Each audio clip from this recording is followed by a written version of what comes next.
Hi gents, Mr. Holding. This is Mr. Holding here, and I'm just doing a quick video explaining different types of formula.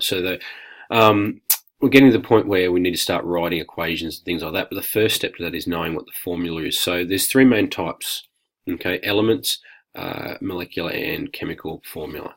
So the examples here, you've got things like fairly unreactive things like iron and copper, and they can be represented just by their symbols, Fe and Cu. Okay, the noble gas is the same because they've got a full outer shell. They're not looking for anyone, so they're fairly stable. So they exist on their own. So their formula, you'll just find that they are H for helium, Ne for neon, and Ar for argon.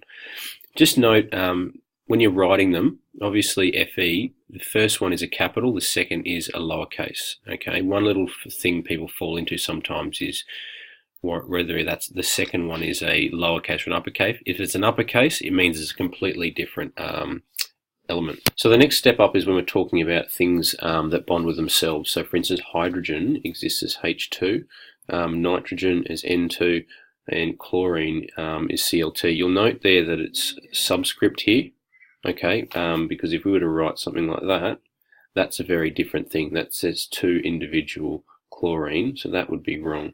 Okay, so the molecular form of chlorine is Cl with a small 2. So finally, we've got the chemical formulas here. So the chemical formulas are generally talking about chemicals that have different types of atoms.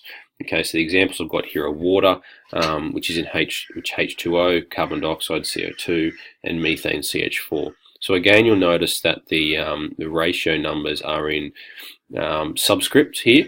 Okay, and that's important because if I wanted to say I had two water molecules, I would say something like that.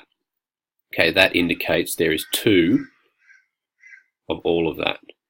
Okay, so I'm very different to the superscript there, so it's important you do that. So they're the three main types.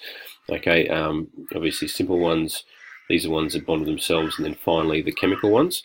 All right, hopefully you found this introduction useful.